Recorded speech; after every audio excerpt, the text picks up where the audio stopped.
တရားချစ်ခင်သူတော်စင်ပေါင်းတို့ခမညာတရားတော်များနာယူပြီးကိုယ်စိတ်နှဖျားကျမ်းမာချမ်းသာကြပါစေလို့ကျွန်ုပ်ဤဓမ္မရည်ကြီးတရားတော် channel မှာဦးစွာပနာမစုမော်ကောင်းတောင်းပေးလိုက်ပါတယ်ခင်ဗျာတန်ရောစင်မြန်မာလူတွေရဲ့နှုတ်ထဲမှာလည်းဒီစကားကိုအမြဲတမ်းပြောလို့ရှိကြတယ်တန်ရောစင်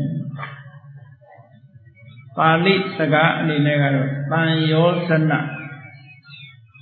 တန်ရောစနဆိုတဲ့ပါဠိကိုမြန်မာလူအဓိပ္ပာယ်မပြန်မဲနဲ့တန်ရောစင်လို့ခေါ်နေကြတယ်တန်ရောစင်ရဲ့အဓိပ္ပာယ်ဒီစကားလုံးကဖော်ပြတဲ့အဓိပ္ပာယ်ကချီနှောင်ခြင်းနှောင်ဖွဲ့ထားခြင်းလို့ဒီလိုအဓိပ္ပာယ်ရတယ်။ဒါကြောင့်တန်ရောစင်နဲ့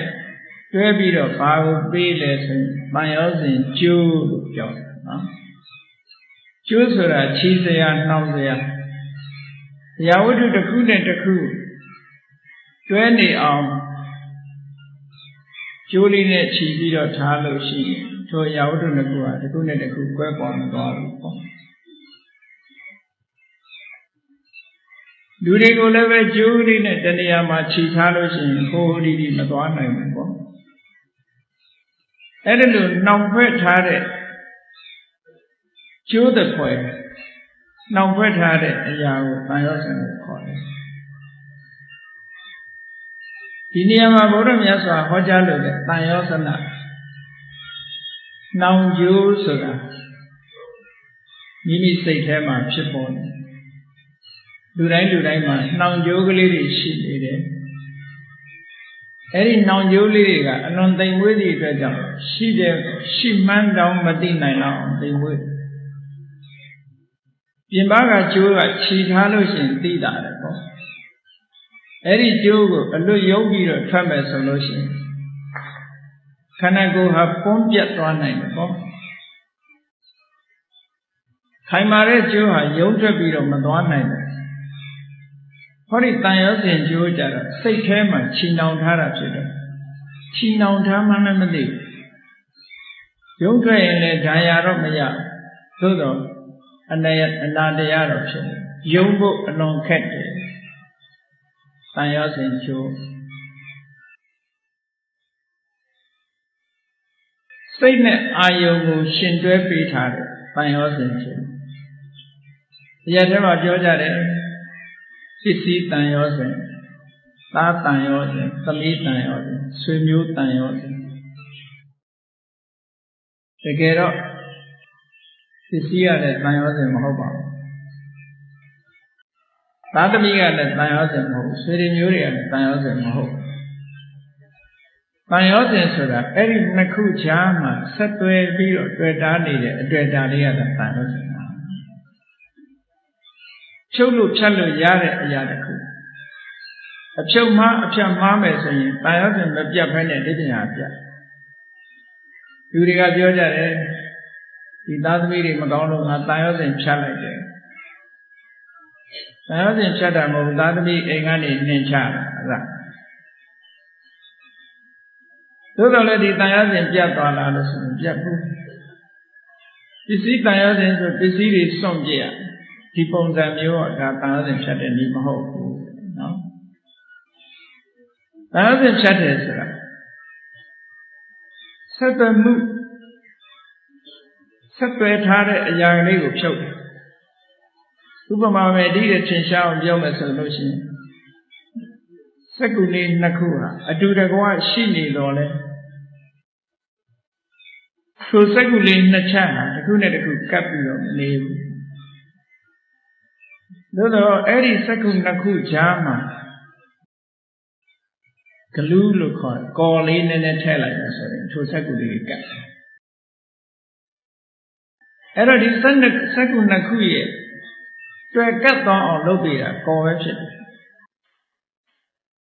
ထိုစက္ခုကြောင့်ဒီစက္ခုကပ်တာမဟုတ်ဘူးဒီစက္ခုကြောင့်ဟိုစက္ခုကပ်တာမဟုတ်ဘူးအဲ့ဒီစက္ခုလေးနှစ်ခုခွာကျင်လို့ရှိရင်အလယ်ကကော်ကလေးပဲဖြောင်းကော်ကလေးအားပြော့သွားအောင်ကော်အစည်းလေးရော့သွားအောင်လုပ်လို့ရှိရင်ပွာသွားတာ အဲ့တော့တွဲနေတိုင်းတန်ရောစဉ်မဟုတ်ဘူးပေါ့ဒါကြောင့်မို့ဘုန်းကြီးတို့တွေရုပ်ခန္ဓာကိုယ်ကြီးကို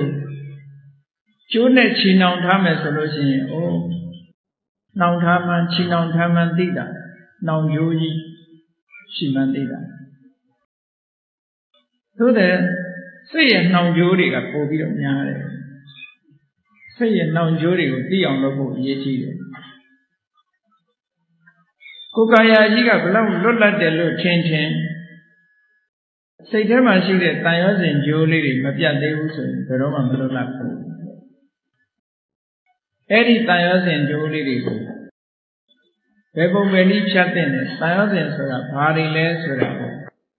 ပထမတွေးအောင်ရှာပြီးထိုတန်ရောစဉ်ကိုဘယ်ပုံပဲနည်းဖြတ်ရမယ်ဒါတရားပဲတရားနိလန်းနဲ့ဖြတ်မြတ်စွာဘုရားကအဘိဓမ္မာမှာတန်ရောစဉ်10မျိုးဟောထားတာရှိတယ်သုတ္တန်ဒီမှာလည်းတန်ရောစဉ်10မျိုးဟောထားတာရှိတယ်အသုံးကလေးလောက်ပဲခြားနာမှုရှိပါတယ်ဒီနေရာမှာတန်ရောစဉ်10မျိုးဆိုတာအဘိဓမ္မာမှာလာတဲ့တန်ရောစဉ်10မျိုးမပြောဘဲနဲ့ဘုန်းကြီးတို့သုတ္တန်မှာလာတဲ့တန်ရောစဉ်5မျိုးခွဲထားတဲ့5မျိုးစီခွဲထားတဲ့တန်ရောစဉ်ကိုပြောတန်ရောစဉ်10မျိုးကို5စုစီခွဲလိုက်တဲ့အခါ5ခုစီအစုခွဲလိုက်တဲ့အခါ2မျိုးဖြစ်လာပထမအစုကပါဠိလိုဩရံဘာကိယဩရံဆိုတဲ့စကားလုံးကဒီဘက်ကန်းဒီမှာအတွင်ပိုင်းဒီလိုသိတယ်ဘာကဩရံဘာကအတွင်ပိုင်းဣယဆိုတာဖြစ်အတွင်ပိုင်းမှာဖြစ်စေတဲ့တန်ရောစဉ်အတွင်းဆိုတာဘုန်းကြီးတို့တွေနေတာကာမဘုံပဲအဲ့ဒီကာမဘုံဆိုတဲ့အတွင်းပိုင်းမှာတည်ရှိနေအောင်ချီနှောင်ထားတဲ့တန်ရောစဉ်ကျိုးဩရံဘာဂိယတန်ရောစဉ်လို့ခေါ်တယ်အဲ့ဒီတန်ရောစဉ်ကျိုးတွေမပြတ်သေးတဲ့ပြန်ဘုန်းကြီးတို့တွေဟာအပယ်လေးပုံနဲ့ခဏခဏရောက်ကြကျိုးရှိနေတာဆွဲချခံရကျိုးရှိရင်ကျိုးဆွဲတဲ့နောက်လိုက်သွားကြအပေပုံရောက်ချင်ကြလားဆိုဘူးမရောက်ချင်သို့သောကျိုးရှိလို့ရှိရင်ဆွဲချလေးတစ်ပင်စွန်တွတ်ထားတယ်လို့ပဲပေါ့စွန်မှာကျိုးမပြတ်သေးလို့ရှိရင်အောက်ကနေဆွဲပြီးတော့တင်အဲ့လိုမျိုးလိုပဲအောက်ကဆွဲတဲ့ကျိုးက၅ချောင်းရှိတယ်အဲ့ဒီ၅ချောင်းကဘာလဲလို့ဆိုလို့ရှိရင်နံပါတ်1ကတက္ကာယဒိဋ္ဌိတက္ကာယဒိဋ္ဌိဆိုတာမှားရင်းနဲ့အယူဆတရားတက္ကာယဆိုတဲ့စကားလုံးကအဓိပ္ပာယ်ကသဆိုတာတကယ်ရှိတဲ့ကာယအစုတကယ်ရှိတဲ့အစုဆိုတာဘာလဲဆိုရင်ခန္ဓာ၅ပါးတကယ်ရှိရုပ်ရှိတယ်ဝေဒနာရှိတယ်သင်ညာရှိတယ်သင်္ခါရရှိဝိညာဏရှိလူတွေမှာလိုက်ပြီးတော့အကျဉ်းချင်းကြည့်လိုက်ရင်မသိဘူးရုပ်ခန္ဓာကိုယ်ကြီးရှိနေတယ်ရုပ်ခန္ဓာကိုယ်ကြီးဆိုတာဘာလို့ကျမ်းပြင်းပြောရင်မျက်စိနားလျှာကိုယ်ဟောတာရုပ်ခန္ဓာကြီးပဲနော်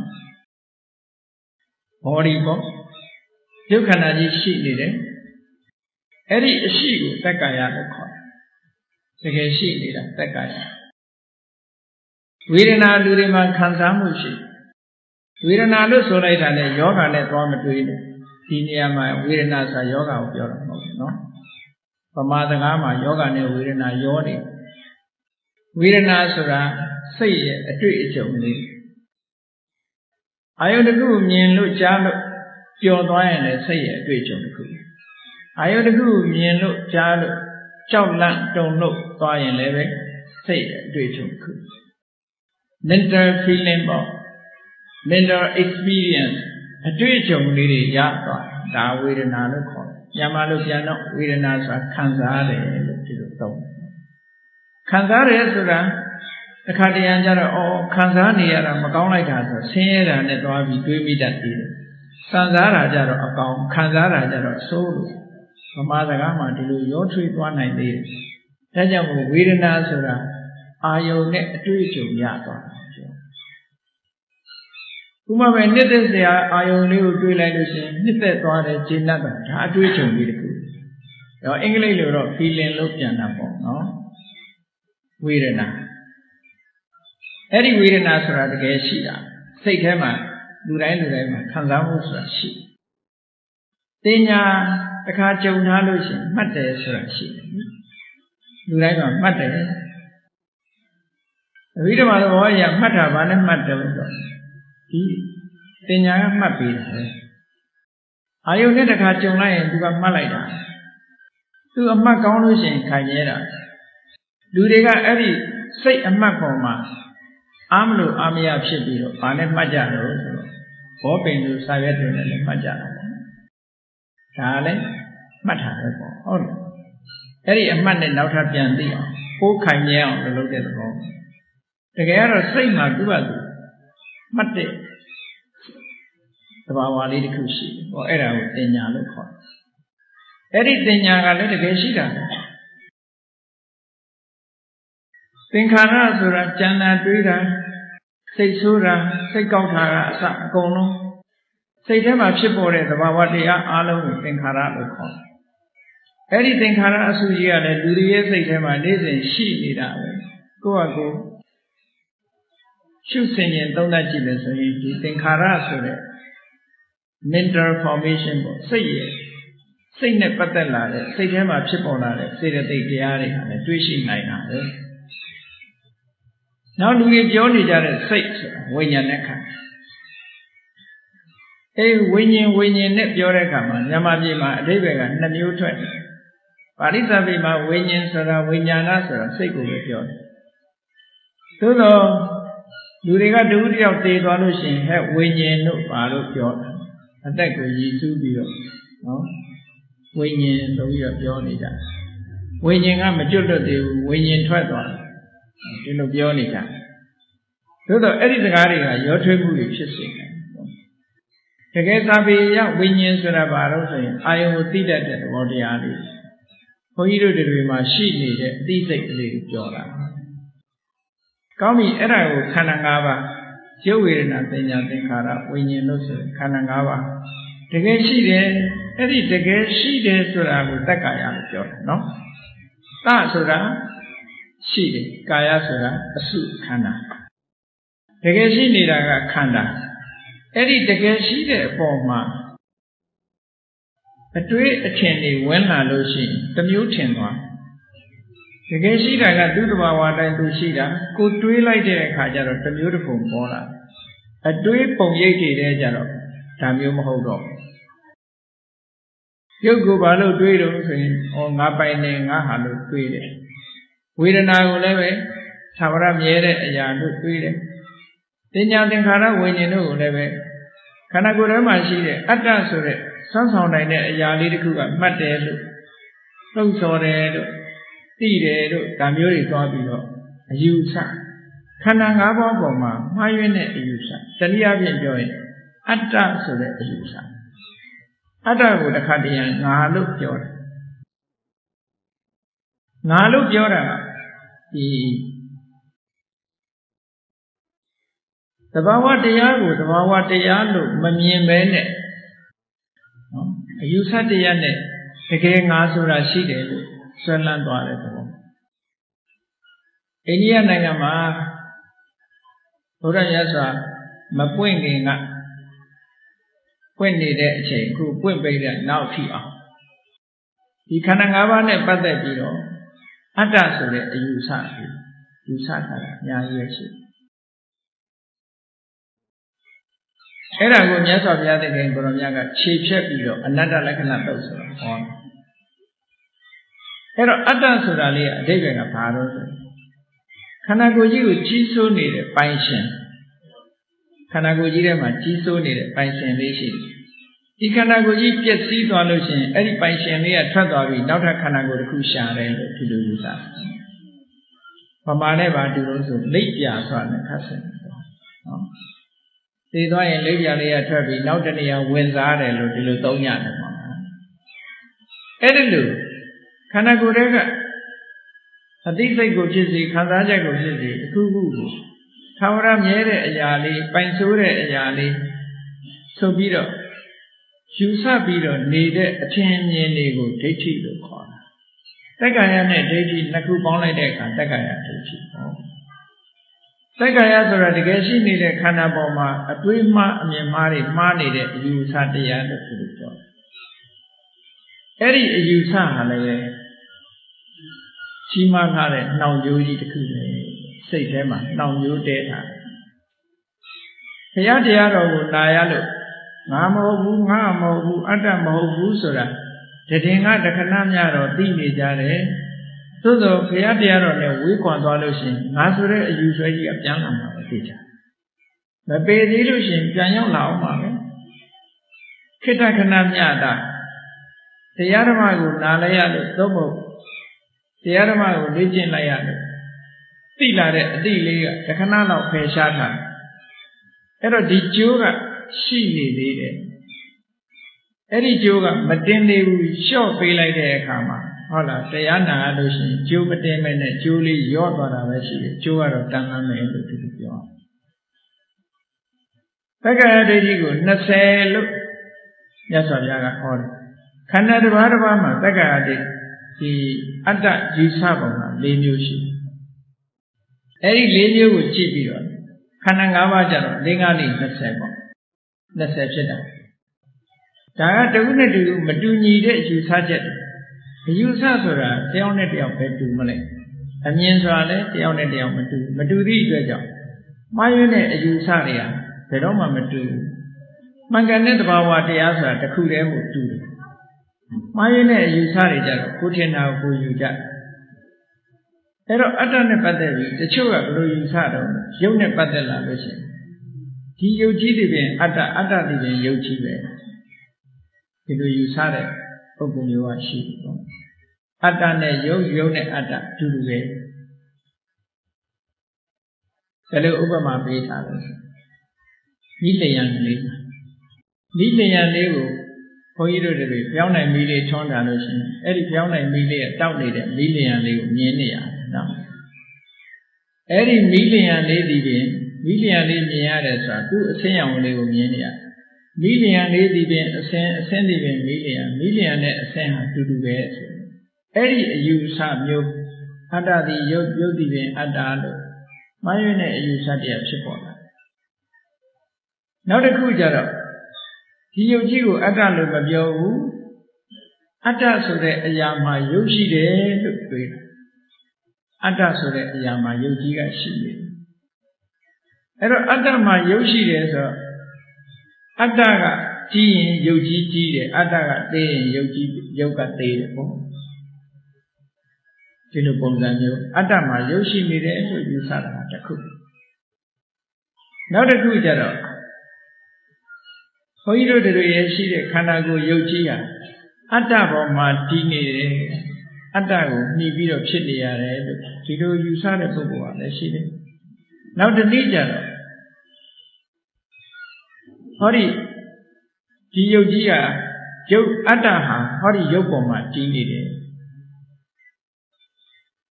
ဒီလိုယူဆအဲ့တော့အတ္တက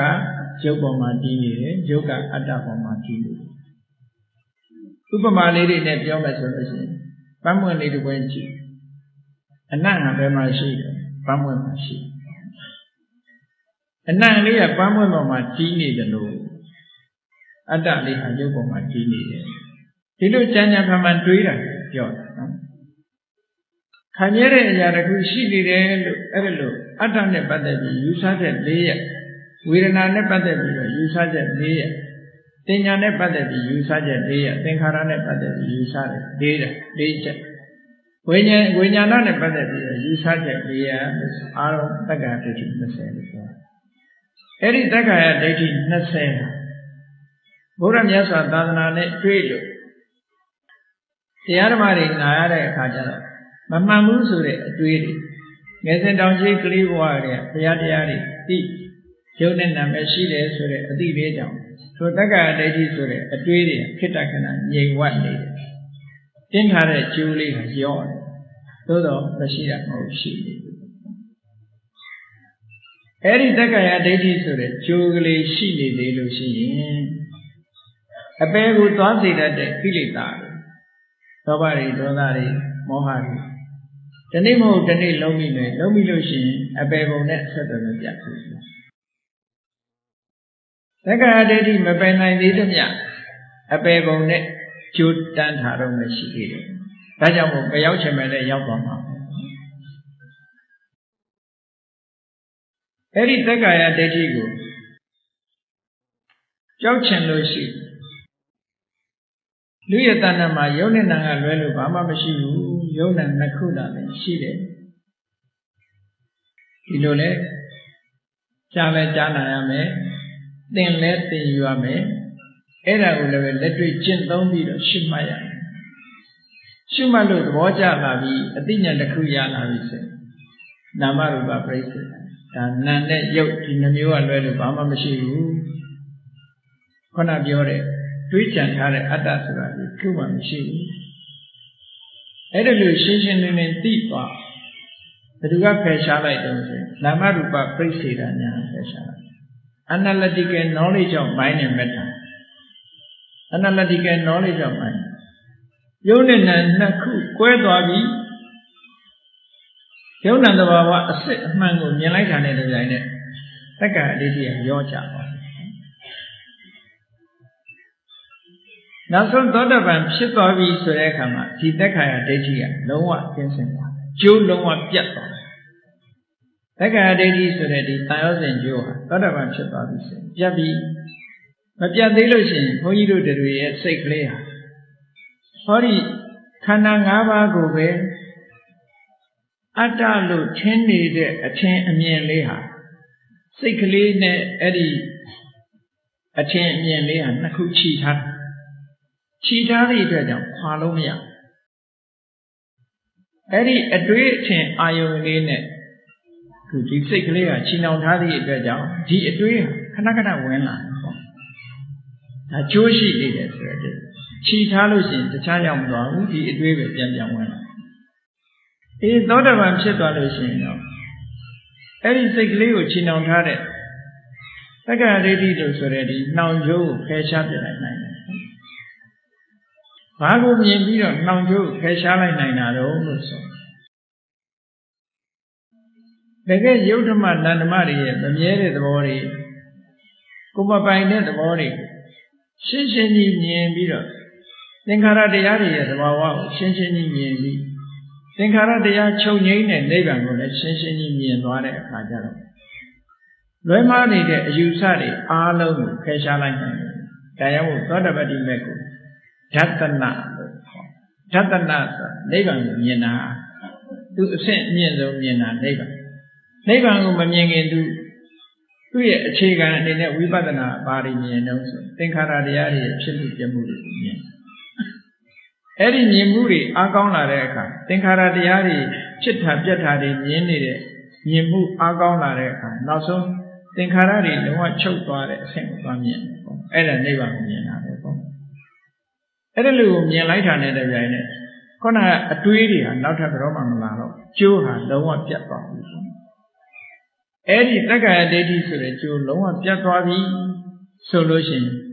နောက်ထပ်ကျိုးတစ်ချောင်းလည်းရပ်တည်နိုင်စွမ်းမရှိဘူးပါတော့ဆိုရင်ဝိသိကိစ္စ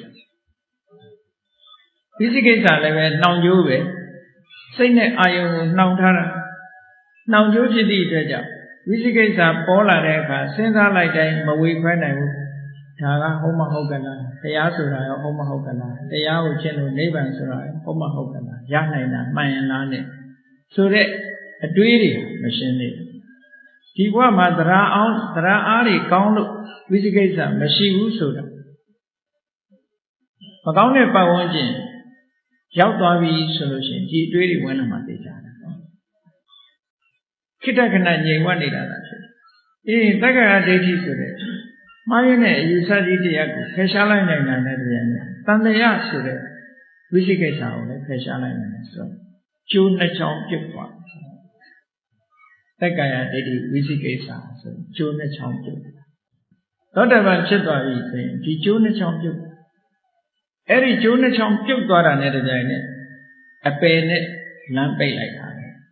အပယ်သွားတဲ့ကျိုးလုံးဝမရှိဘူးမရှိတော့ဆွဲချစရာကျိုးမရှိတော့ဘူးဆက်သွယ်ပြတ်သွားပြီလို့ပြောဒီထဲမှာနောက်ထပ်သောတပန်တိမဲ့ရလို့ရှိရင်ပယ်တဲ့ကျိုးတစ်ချောင်းရှိဘူးအဲ့ဒါလည်းပဲ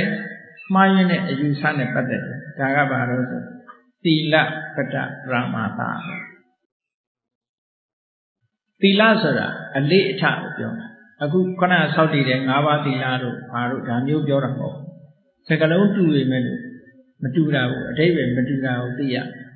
သီလဝတ္တပရမတ္တအလေးအထတစ်ခုအဲ့ဒီအလေးအထကိုလိုက်နာကျင့်သုံးမယ်လို့ဆောက်တည်ခုနကပါဏာတိပါဒဝေရမဏိသိက္ခာပဒံသမာရိယမိသမာရိယမိဆိုဆောက်တည်လိုက်တဲ့ဆိုတာဒီတိုင်းလိုက်နာမယ်ဒီတိုင်းလုပ်မယ်လို့ဆုံးဖြတ်ထားတာဒါကိုဘောင်းလို့နော်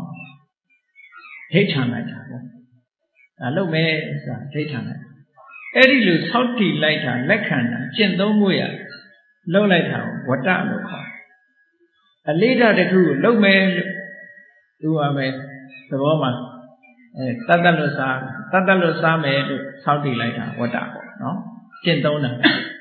အခုဒီနေရာမှာသီလဆိုတာအလေးထားတစ်ခုအမူအရာတစ်ခုဝတ္တဆိုတာဆောက်တည်အဲ့ဒီအမူအရာနဲ့ဝတ္တကိုဘယ်လိုမှားမှားယွင်းယွင်းပရမတ္တဆိုတာမမှန်မကန်ရှုမြင်သုံးတတ်တာဆိုပါစို့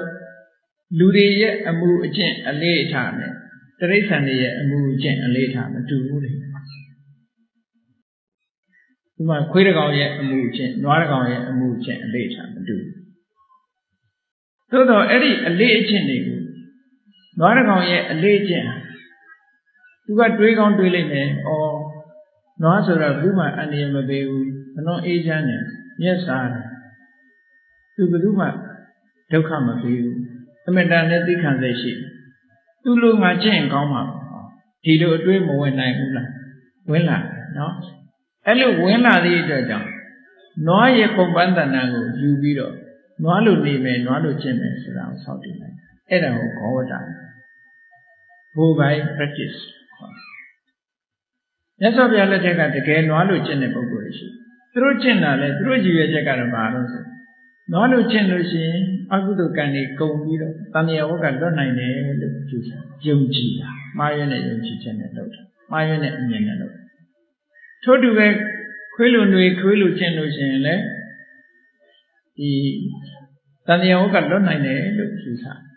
ဆပြီးတော့ခွေးအကျင့်ကိုလက်ခံကျင့်သုံးနေတယ်သီလပတ္တပရမတ္တဆိုရင်မှားမှားယွင်းယွင်းသုံးတတ်တာ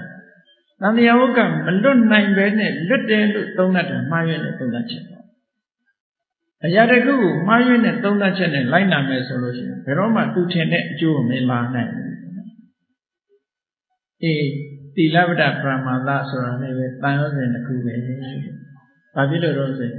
အဲ့ဒီအကျင့်မျိုးလက်ခံကျင့်သုံးလို့ရှိရင်အတော်နဲ့ဖြတ်လို့မရဘူးတဲ့စိတ်ကိုချီနှောင်ထားတတ်တယ်ဒီပါလေ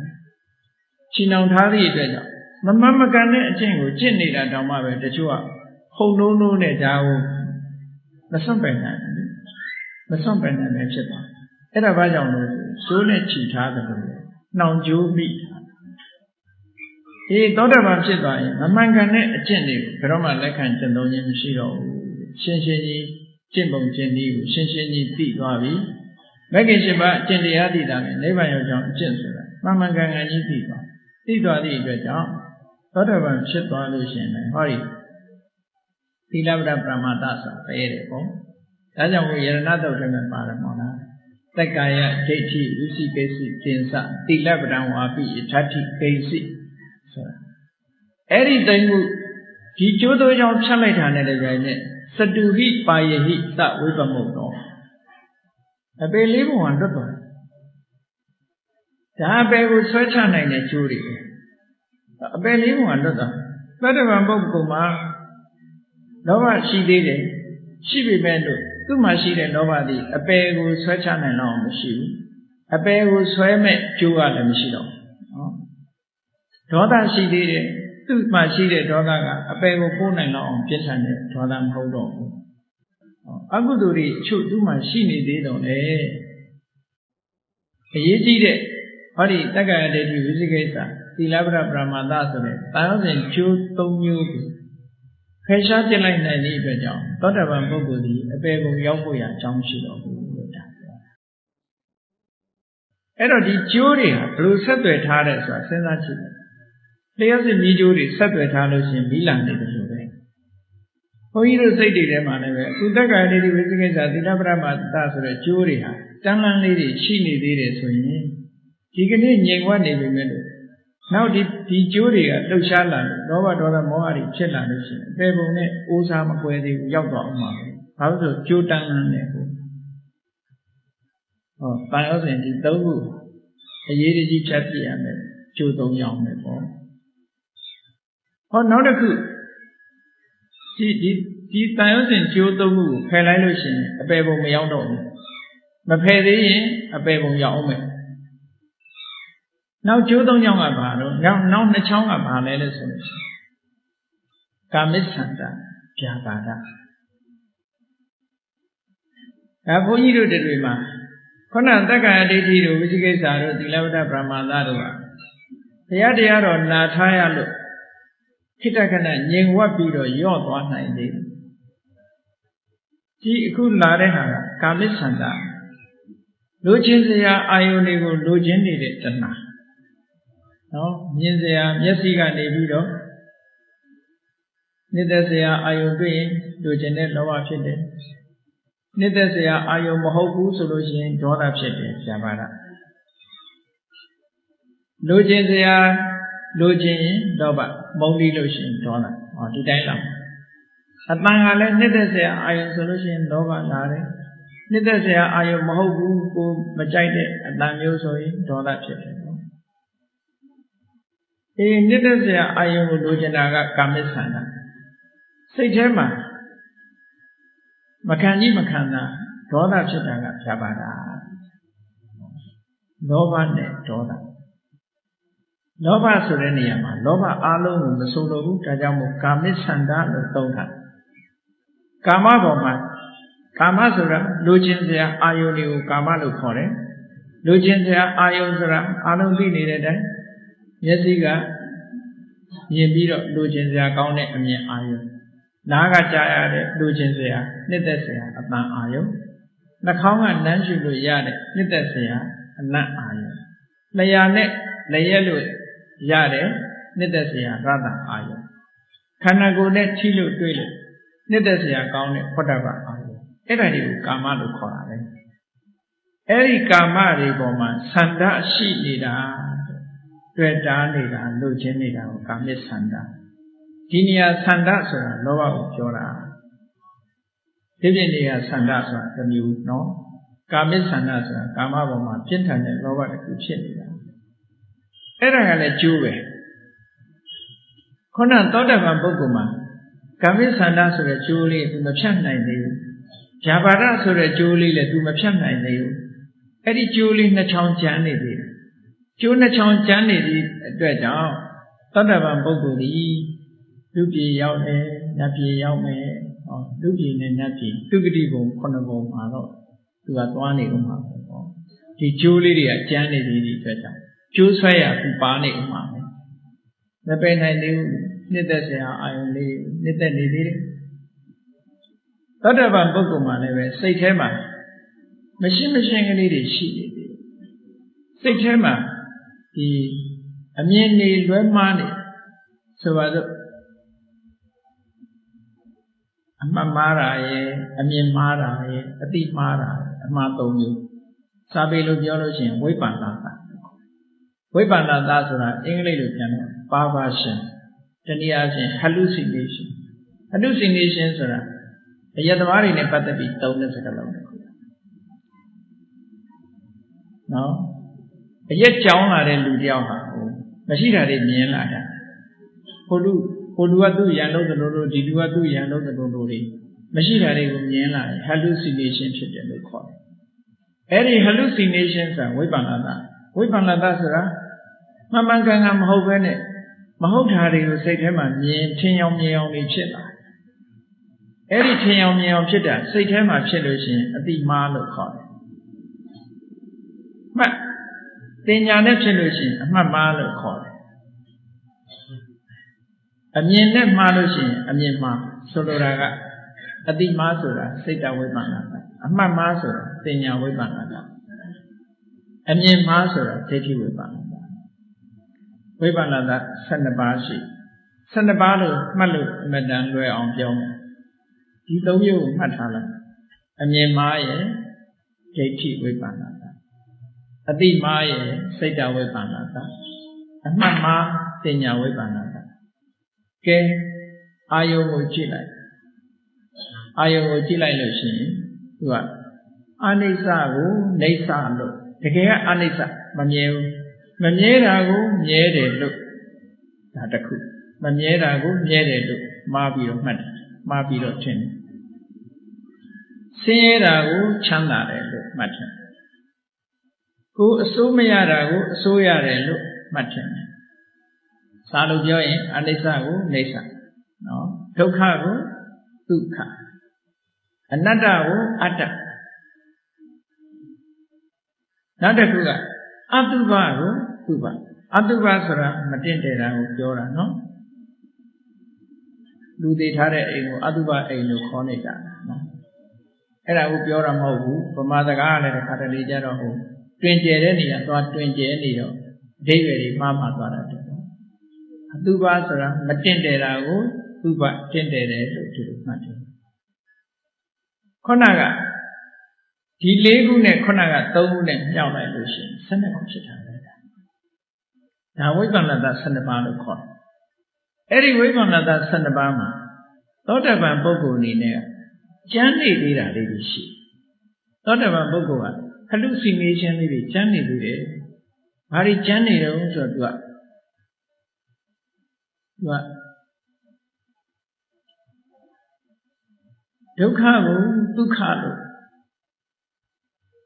ဒုက္ခကိုဒုက္ခလို့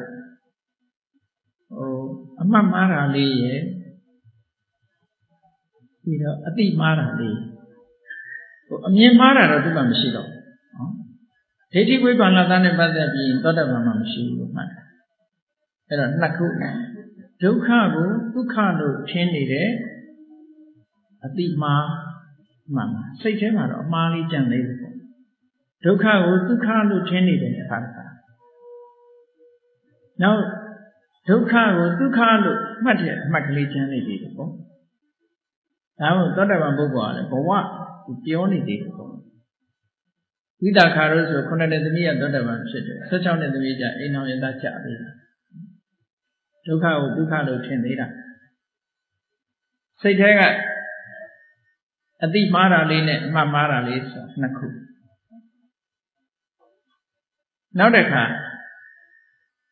မတင့်တယ်တာကိုတင့်တယ်တယ်မလှတာကိုလှတယ်ပေါ့အဲ့လိုပဲပြောကြပါစို့မလှတာကိုလှတယ်လို့အတိမှားတာလေးရဲ့အမှတ်မှားတာလေးဒီနှစ်ခုပေါင်းလိုက်တော့၄ခုသောတပန်ပုဂ္ဂိုလ်မှာအဲ့ဒီ၄ခုကျမ်းနေသေးတယ်အဲ့ဒီ၄ခုကျမ်းနေသေးတော့သူ့မှာဒီမှားယွင်းမှုလေးတွေကိုအကြောင်းပြုပြီးတော့ကာမိသန္တာဆိုတာလည်းရှိတယ်မှားယွင်းမှုကိုအကြောင်းပြုပြီးတော့ဖြာပါဒဆိုတဲ့ဒေါသလေးလည်းရှိတယ်အဲ့ဒီကျိုးနှချောင်းကအားပြော့သွားပြီမယ်လို့သောတပန်ပုဂ္ဂိုလ်မှာရှိနေတယ်ဒါကြောင့်မို့သောတပန်ပုဂ္ဂိုလ်ဒီလူပြည်နဲ့ရောက်မယ်နတ်ပြည်လည်းရောက်မယ်ပေါ့ရုပ်မထွက်နိုင်ဘူးသူလွတ်သွားတာတော့30ပုံနဲ့က4ပုံတော့သူလွတ်သွားပြီကျိုးလေးချောင်း30ပုံမှာ4ပုံနဲ့ဆက်သွယ်တဲ့ကျိုး3ချောင်းတော့သူဖြတ်လိုက်နိုင်ပြီပေါ့တန်ရုံးစဉ်ပြတ်သွားပြီပေါ့ဘုန်းကြီးတို့တွေကတန်ရုံးစဉ်မပြတ်ဖဲနဲ့ပြတ်တယ်လို့ပြောနေတာနော်တန်ရုံးစဉ်ပြတ်ပါတယ်ပါးစပ်နဲ့ဖြတ်ထားဆိုတော့တန်းလမ်းပဲရှိသေးတယ်ဟုတ်ကဲ့သောတပန်ပုဂ္ဂိုလ်ကတကယ်ဖြတ်လိုက်သည့်အတွက်ကြောင့်အပေကိုချနိုင်တဲ့ကျိုး3ချောင်းမရှိတော့ဘူးသို့တော့ကာမဘုံမှာဖြစ်နိုင်တဲ့ကျိုးတွေကရှိနေသေးတယ် ကောင်းပြီတစ်ဆင့်တက်ပြီးဝိပဿနာရှုလိုက်တဲ့အခါကျပို့ပြီးတော့ရင့်ကျက်လာတဲ့အခါသောတာပန်နဲ့ပို့ပြီးအသိဉာဏ်တွေထက်လာသဂရာကံဖြစ်သွား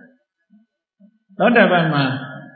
လောဘဆယ်ကဖြစ်ရင်သဂရာကံမှာလောဘ2 ခါလောက်ဖြစ်နေပေါ့သောတာပန်မှာဒေါသဆယ်ကဖြစ်ရင်သဂရာကံမှာ2 ခါလောက်ဖြစ်လာတဲ့နောက်မှာလည်းပဲအရှိန်ချင်းမတူသဂရာကံမှာဖြစ်တဲ့လောဘဒေါသတွေအရှိန်သိမ့်မရှိဘူးသောတာပန်မှာဖြစ်တဲ့ဟာအရှိန်ကလေးရှိသေးတယ်ပေါ့သဂရာကံကသောတာပန်နဲ့ပို့ပြီးတော့ဒီကိရိတာတွေအားပြော့သွားကာမိသန္တာတွေအားပြော့သွားဇာဘာရတွေအားပြော့သွားသဂရာကံမိနဲ့ရလိုက်တာပိုးပြော့သွားကျိုးလေးကပြော့သွားပြတ်ဖို့တဲဖြစ်သွားပြတ်တော့မပြတ်သေးဘူးသူလည်းကြမ်းနေသေးတယ်ပေါ့အဲ့ဒီကနေပြီးတော့ဝိပဿနာအဆင့်ကိုတိုးမြင့်ပြီးအားထုတ်လိုက်တဲ့အခါကျတော့ဘယ်ရောက်သွားလို့ဆိုအနာဂတ်အဆင့်ရောက်အနာဂတ်အဆင့်ရောက်သွားလို့ရှိရင်လုံးဝဖြတ်ပြစ်လိုက်နိုင်တာကာမိသန္တာနဲ့ဇာဘာရဒီကျိုးနှချောင်းကိုထပ်ပြီးတော့ဖြတ်ပလိုက်ဖြတ်ပြစ်လိုက်သည့်အတွက်ကြောင့်အနာဂတ်ဖြစ်သွားပြီဆိုလို့ရှိရင်လူပုံနဲ့လည်းမဆက်ဆက်တော့ဘူးသူကဒါလူပြည်ကအနာဂတ်နေဟာလူပြည်မှာအနာဂတ်ဘဝနဲ့နေတာကိုပြောတာမဟုတ်ဘူးနော်သိသွားရင်လူပြည်မှာပြန်မမွေးဘူးပြောတာနော်တန်ရောစဉ်ပြတ်သွားတယ်ဆိုတာဒီလူပြည်မှာအနာဂတ်ဖြစ်တယ်ဒါကဖြစ်ပြီးလက်စဖြစ်နေတာကိုပြောတယ်သူ့မှာကာမိသန္တာဆိုတာမရှိတော့ဘူးဇာဘာရဆိုတာမရှိတော့သည့်အတွက်ကြောင့်လူပြန်ဖြစ်ဖို့အကြောင်းမရှိတော့ဘူးဒီဘဝကပယ်လွန်သွားလို့ရှိရင်လူပြန်မဖြစ်တော့ဘူးနတ်ပြည်6 ထပ်မှာလည်းသူပြန်မဖြစ်တော့ဒီကာမဂုဏ်အာယုန်တွေတောကနေသူကလွတ်သွားပြီဆိုတော့အနာဂတ်ဖြစ်သွားတာနဲ့တပြိုင်နက်30 ပုံတွေကကာမ17 ပုံသူဂတိ9 ပုံမှာတွေ့ထားတဲ့ကျိုးတွေအကုန်လုံးဖြတ်တောက်လိုက်တယ်အောက်ကျိုးတွေကုန်သွားပြီသူမရှိတော့ဘူးပေါ့အဘယ်ပုံသွားတဲ့ကျိုး 3 ကြောင်းကတော့သောတာပန်တုန်းကဖြတ်လိုက်တာဒုဘုံနတ်ဘုံဆိုတဲ့သူဂတိဘုံကျိုးတွေကြတော့သဂရာကံဖြစ်တယ်အနာဂတ်ဖြစ်တဲ့အခါဖြတ်လိုက်တာကြည့်ပြီဘဝနဲ့တန်ရောစဉ်ကျိုးတွေပြတ်သွားတယ်ဆိုအဲ့ဒီပုံစံကိုပြောတာနော်တန်ရောစဉ်ကျိုးတွေပြတ်သွားတယ်တန်ရောစဉ်ကျိုးတွေပြတ်သွားသည့်အတွက်ကြောင့်အနာဂတ်ပုဂ္ဂိုလ်ဒီလူဘုံမှာပြန်မွေးမှာမဟုတ်ဘူးနတ်ပြည်6 ထပ်မှာပြန်မွေးမှာမဟုတ်တော့ဘူးသူသွားလို့တန်တရားဝကမလွတ်သေးဘူးဆိုရင်ဟုတ်ပြမပြည်ပဲသွားဒီမှာပြန်မလာဘူးဒါကြောင့်သူ့နာမည်ကအနာဂါမိဆိုတာမလာတော့ဘူးလေလို့ပြောပါတယ်နော်ဘာလို့ဒီမှာလာနေတာတော့ဆိုအတွေ့အတာလေးတွေကျိုးလေးတွေကရှိတာကျိုးကဒီမှာရှိနေတော့ဒီလာနေဦးမှာဘုန်းကြီးတို့တွေကဒီကာမအာယုန်တွေကိုနှစ်သက်ကြတာဟုတ်သူကြတော့ဒီကာမအာယုန်တွေလုံးဝနှစ်သက်မဲ့ဆောင်ရှိတယ်ဒါကြောင့်မို့မလာတော့ဘူး non returner လို့အားလည်းပြန်မလာဘူးဆိုတာပရိသေရီနေဖို့ပြန်မလာတာကိုပြောတာဘုရားဘုတရားနာတော့လာတာပေါ့ဟုတ်ကဲ့ဘုရားဘုတရားနာဘဝအနေနဲ့မလာတာကိုပြောတာကောင်းပြီအဲ့ဒါတန်ရောစဉ်အောက်ပိုင်းမှာခြိထားတဲ့တန်ရောစဉ်ကျိုး5 ကျိုးဒါတွေကလည်းတန်ရောစဉ်ကျိုးဥပမာပဲကာမတန်ရောစဉ်ဆိုတာခြိနှစ်သက်စရာအာယုန်လေးတွေ့လို့ရှိရင်စိတ်ကလေးကနှစ်သက်အဲ့ဒီနှစ်သက်စရာအာယုန်လေးရဲ့စိတ်ကလေးရဲ့ဒီ2 ခုရှိတဲ့တည်းမဲ့တန်ရောစဉ်ကဘယ်ဟာလဲလို့ဆိုရင်အဲ့ဒီကာမိသန္တာနဲ့တန်ရောစဉ်ဆိုလိုတာကမျက်စိကမြင်တယ်ဆိုတာဆိုမျက်စိနဲ့အဆင်းအာယုန်ဒီ2 ခုစုံလိုက်တဲ့အခါမှာကြားထဲမှာတွေ့တာမှုလေးပေါ်လာတယ်နော်တွေ့တာမှုပေါ်တဲ့အခါပေါ်တယ်မုန်းတိမှုပေါ်တဲ့အခါပေါ်မျက်စိရဲ့အဆင်းအာယုန်ရဲ့အဲ့ဒီ2 ခုကတန်ရောစဉ်မဟုတ်ဘူးမျက်စိကလည်းအဆင်းအာယုန်ရဲ့တန်ရောစဉ်မဟုတ်ဘူးအဆင်းအာယုန်ကလည်းမျက်စိရဲ့တန်ရောစဉ်မဟုတ်ဘူးဒါဖြင့်တန်ရောစဉ်ကဘာတော့လဲအဲ့ဒီ2 ခုကိုအကြောင်းပြုပြီးတော့ပေါ်လာတဲ့ဈာကံအတွေ့ကလေးဆန္ဒတာပါလေအဲ့ဒါလေးကိုဖြတ်ရမှာမျက်စိကိုပယ်ရမှာလည်းမဟုတ်ဘူးမကြည့်ပဲနေရမှာလည်းမဟုတ်ဘူးအဆင်းအာယုန်နဲ့မျက်စိနဲ့မဆုံရအောင်လို့မျက်စိမှိတ်ထားတယ်ဒီတန်ရောစဉ်ပြတ်မှာမဟုတ်ဘူးနော်အဲ့တော့တန်ရောစဉ်တခြားပယ်တာတခြားဖြစ်ဒါကြောင့်မို့ဒီဟာနဲ့ပတ်သက်ပြီးတော့ရှင်သာရိပုတ္တရာနဲ့ ရှင်မဟာကုဋ္ဌိကတို့ရဲ့ဆွေးနွေးကမ်းဟာအလောင်းမှတ်သားစရာပေါ့ရှင်မဟာကုဋ္ဌိကနဲ့ရှင်သာရိပုတ္တရာတို့အဲ့ဒီမထေရကြီးနှစ်ပါးဟာဘုန်းကြီးတို့ပိဋကစာပေထဲမှာခဏခဏဆွေးနွေးကြတယ်ပေါ့သူတို့ဆွေးနွေးတာလေးတွေကမတ္တမတရားနဲ့ပတ်သက်ပြီးမှတ်သားကြရှင်ကုဋ္ဌိကမိဂရာဝဗာရဏသီမှာနေတော့ရှင်သာရိပုတ္တရာနဲ့တရားဆွေးနွေးတယ်တရားဆွေးနွေးတော့သူကမေးခွန်းတွေအများအားမေးတယ်။ဘာမေးတော့ဆိုမျက်စိဟာတဲ့အဆင်းအာယုံရဲ့တန်ရောစင်လားတဲ့သူမေးတယ်။အဆင်းအာယုံကရောမျက်စိရဲ့တန်ရောစင်လားဆိုမဟုတ်ဘူးတဲ့မျက်စိကအဆင်းအာယုံရဲ့တန်ရောစင်မဟုတ်ဘူးအဆင်းအာယုံကလည်းမျက်စိရဲ့တန်ရောစင်မဟုတ်ဘူးအဲ့ဒီမျက်စိနဲ့အဆင်းအာယုံနှစ်ခုကိုအကြောင်းပြုပြီးတော့ပေါ်လာတဲ့သန္တရာဂဆိုတဲ့တဏှာလေးကတန်ရောစင်ဥပမာနဲ့ရှင်းပြတယ်နှဖြူကြီးနဲ့နက်နက်ကြီးနှစ်ကောင်ကိုကြိုးတစ်ချောင်းနဲ့တွဲချီထားတယ်နှဖြူကြီးဟာနက်နက်ကြီးရဲ့တန်ရောစင်လားဆိုမဟုတ်ဘူးနက်နက်ကြီးကရောနှဖြူကြီးရဲ့တန်ရောစင်ကြိုးလားဆိုမဟုတ်ဘူးအဲ့ဒီနှစ်ကောင်တွဲပြီးတော့ခြိထားတဲ့ကြိုးလေးကတန်ရောစင်တန်ရောစင်တစ်ခုရှိနေတယ်ဆိုတာပြောနော်ဒီနှစ်ခုကိုတွဲနေမျက်စိနဲ့အဆင်းအာယုံဒီနှစ်ခုချီနှောင်ထားတဲ့သဘောလေးတဏှာရာကပေါ်နေတဲ့သဘောလေးဒါမျိုးလေးမြင်လိုက်ရင်လိုချင်တဲ့စိတ်ပေါ်တယ်ဒါမျိုးလေးနောက်ထပ်မြင်လိုချင်တဲ့စိတ်ပေါ်နေအဲ့ဒီလိုချင်တဲ့စိတ်ကလေးဟာတန်ရောစင်ပဲအဲ့ဒါကိုရှင်သာရိပုတ္တရာကဥပမာနဲ့ခေါင်းကရှင်းတယ်ဒါတွေမကဘူးရှင်သာရိပုတ္တရာထပ်ရှင်းတာမျက်စိဟာအဆင်းအာယုံရဲ့တန်ရောစင်မဟုတ်ဘူးတန်ရောအဆင်းအာယုံဟာလည်းမျက်စိရဲ့တန်ရောစင်မဟုတ်ဘူးဆိုတာတဲ့ဒီနည်းနဲ့လည်းကြည့်လို့ရတယ်ဆိုပြီးတော့ဘုရားကိုဥပမာပေးတယ်မြတ်စွာဘုရားမှာမျက်စိရှိတယ်တဲ့မျက်စိရှိတော့အဲ့ဒီမျက်စိနဲ့မြင်စရာအာယုန်တွေကိုမြင်ရတယ်မဟုတ်လားတဲ့သို့တော့မြတ်စွာဘုရားအဲ့ဒီမြင်စရာအာယုန်တွေပေါ်မှာတွေ့တာတတ်မဲ့တဲ့ဆန္ဒရတာမရှိဘူးဒါတန်ရောစင်ပြတ်တဲ့ဆိုအဲ့ဒါပြောတာနော်အကယ်၍သာမျက်စိဟာတန်ရောစင်အဆင်းအာယုံဟာတန်ရောစင်တရားကျင့်စရာမလိုတော့တရားကျင့်လို့လည်းဘာမှကျိုးရှိမှာမဟုတ်တော့ဘာလို့လဲဆိုမျက်စိရှိနေတယ်များတန်ရောစင်ရှိနေမှာပဲလေဒါတရားမဟုတ်ဘူးရှင်သာရိပုတ္တရာကအဲ့ဒါကိုရှင်းပြတာသုတ္တန်တစ်ခုရှိတယ်အေးဒါကြောင့်မို့လို့တန်ရောစင်ဆိုတာအာယုန်နဲ့စိတ်ကလေးကြားမှာကြားထဲမှာတွေ့တာပြီးတော့ပေါင်းကူးဆက်ဆက်ပေးထားတဲ့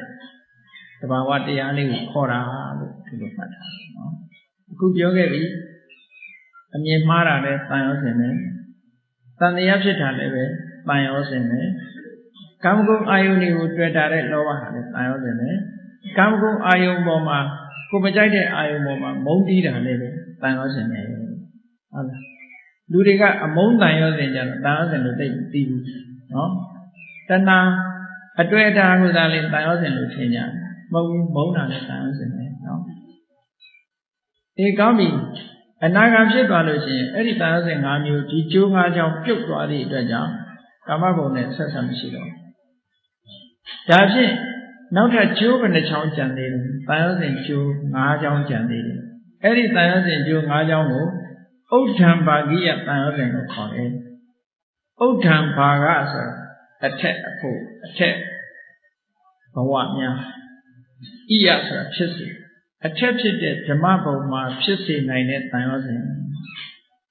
အထက်ကရာဆရာကြီးကတော့ဥပမာပေးတယ်ခေါဏကဩရမဂိယတန်ရောစင်ကိုခြေထောက်မှာခြိထားတဲ့ကျိုး၅ချောင်းလို့ပြောတယ်ဩရမဂိယတန်ရောစင်ကြတော့လက်ဘက်မှာခြိထားတဲ့ကျိုး၅ချောင်းအဲ့တော့ကျိုး10ချောင်းနဲ့အောက်ဆွဲချလိုက်အထက်ဆွဲတင်လိုက်အောက်ဆွဲချလိုက်အထက်ဆွဲတင်လိုက်ဒီပုံစံဖြစ်နေတယ်အေးနာဂံဖြစ်သွားလို့ရှိရင်အောက်ဆွဲချရမယ့်ကျိုးတွေပြုတ်သွားသည့်အတွက်ကြောင့်အထက်တော့သွားမယ်အောက်တော့မလာတော့ဘူးကျိုးအောက်ပိုင်းကကျိုးတွေအကုန်ဖြတ်လိုက်ပြီပေါ့ကဲဒါဖြင့်အထက်ဆွဲတင်တဲ့ကျိုးတွေကဘာကျိုးတွေတော့လို့ဘာတန်ရောစင်တွေတော့ဆိုနံပါတ်1ကရူပရာဂရူပဆိုတာရုပ်ကိုပြောတာမဟုတ်ဘူးရူပဘုံဓမ္မဘုံပြော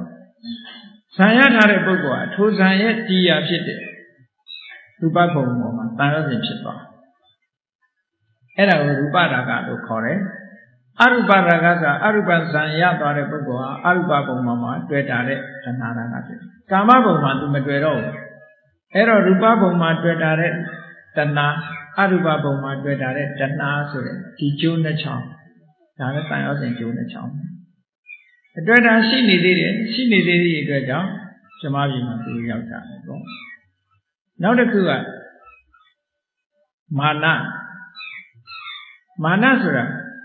ကိုယ့်ကိုယ်ကိုအမြဲတမ်းကိုယ်အရည်ချင်းနဲ့ပတ်သက်ပြီးတော့ထင်းနေတာ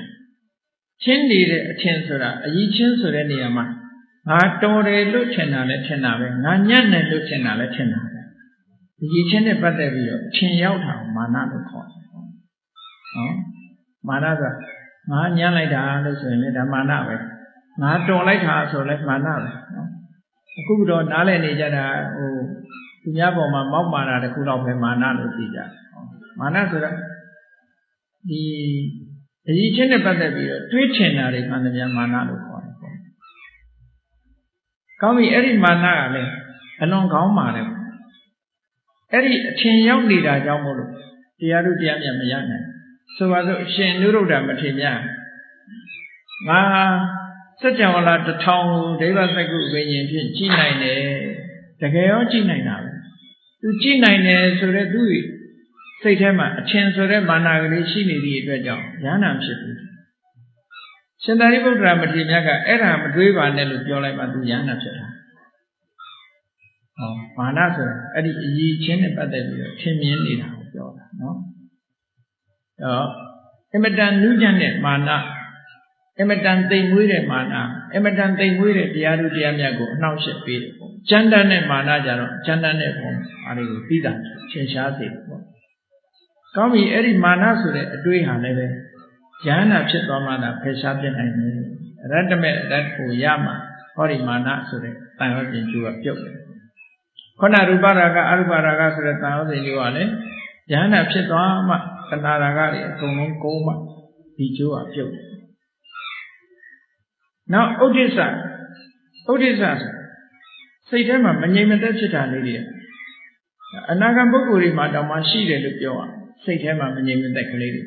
ဒါပေမဲ့ပုရုဇဉ်တွေရှိတဲ့လောက်တော့မချမ်းတမ်းဘူးလို့ပြောရပုရုဇဉ်တွေမှာတော့စိတ်လေလွင့်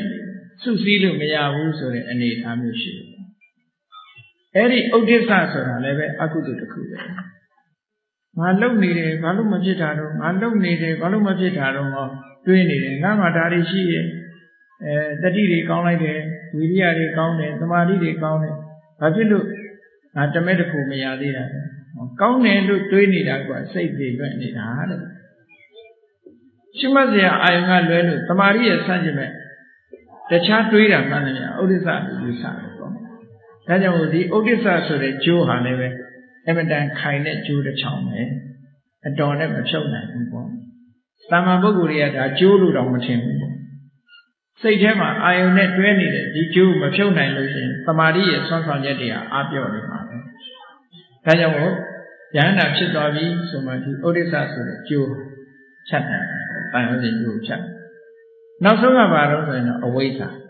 ။အဝိဇ္ဇာဆိုတာတော့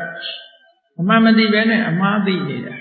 ။အဲ့ဒီအမှန်မသိပဲနဲ့အမှားသိနေတယ်ဆိုတာဟာအနာဂတ်ထိအောင်လိုက်တယ်ကွာ။သို့တော့တိမ်မွေ့သွားတာတော့ရှိတာပေါ့။အဲ့တော့အနာဂတ်ဆိုတဲ့ပုဂ္ဂိုလ်ဟာနိဗ္ဗာန်ကိုမြင်ပေမဲ့သစ္စာလေးပါးကိုသိပေမဲ့သူသိတဲ့အတိတ်ဒီယဟန္တာအတိတ်အတိတ်ကိုမမီဘူးမမီသည့်အတွက်ကြောင့်အလင်းရောင်မှာကြွားချတယ်လို့ဒီလိုပြောရမှာ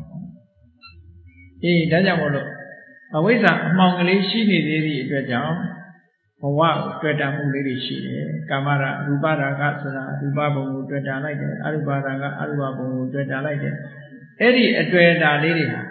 အမှန်မသိလို့တွေ့တာလေးကြီးပဲဟောယဟန္တာဖြစ်သွားပြီဆိုလို့ရှိရင်အဲ့ဒီအဝိဇ္ဇာဆိုတဲ့အမှောင်လုံးဝဖယ်ရှားပြစ်လိုက်တယ်အဝိဇ္ဇာဆိုတဲ့နှောင်ကြိုးတန်ရောစဉ်ကြိုးဟာလုံးဝပြောက်သွားအလုံးပေါင်းလိုက်တဲ့အခါကျတော့ရူပရာဂအရူပရာဂမာနဥဒိစ္စအဝိဇ္ဇာ Eri Juriga, Udambagia, thousand Juru. Eri thousand Juru. Yana Shima Chanage, Yana Chilu, thousand Juru, Chanatana the Granite, thousand of Bone, Bemago, Dam Shido, Lower Java. Dayawolo, Neighbor and Depo Sona, thousand of Bone, they can Jama Yak, no? And also detail when it comes. Jury she needed a solution, young and able, no? Did have a lani woman. Era jury economic. Thousand Jews are the jury of Chinyara, thousands are Pedali, Janali, the good in thousand, Mahobu, thousand years, 10 years. Eddie 10 years on non jury who shut down now, do body look down. That's what they are. The Johnny Don lands making Chicago, Jim. Follow Mamma, a man like me on Judah made Amadechi. A good Diana, however, Mamma Gang and Digo, Amadechi, Mamma Gang and Ale, right understanding Chico, Diana. Hello, Diana, like a Kajaro, a really manlare, Tama think about. A really manlare, Chuba Atomual, Monday. Hello, Doma Chuba Atomu, Manalesin, Kudanama. Kudanama, Nova Shini, to Lova Peshavu Juda, Aguduri Shini, Agudu Peshavu Juda. Guduri Machidu, Guduri on Juda. Shidira Guduri, Tupa Juda, Damanganet Lona, no? Erilu Manganet Lona, Juba Atobi solution, Tama the Tea. Mamanganga the Tea Tada. David Mamanganga the Diga Pema Tama solution.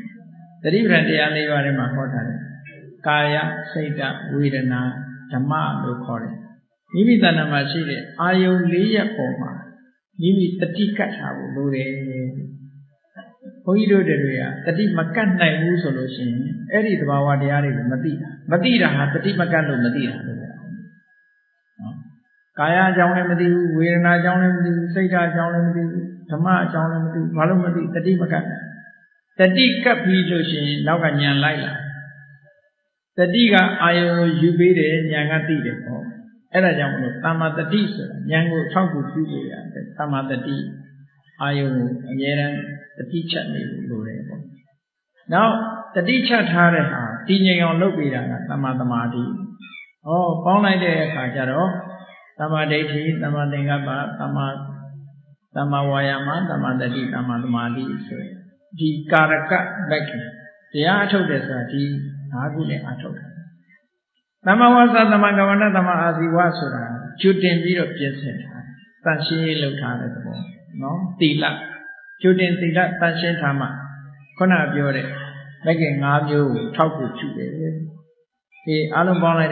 Maggin Ship. Eddie Maggin Shipari, 1,000 Chapo Yabe, Simando Nilame. Tarigo Machin Man, 1,000 Jew, Titan Chalumia, the son of Chalum Mapiapu, no?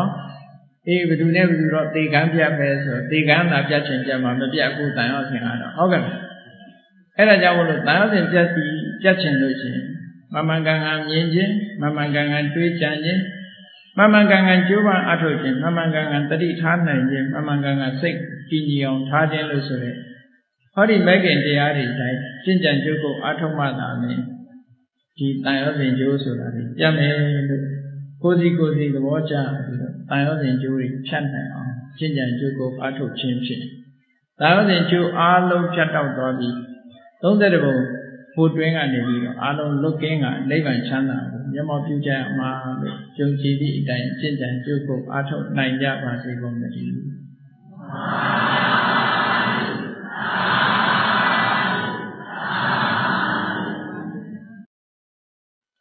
Metaphor.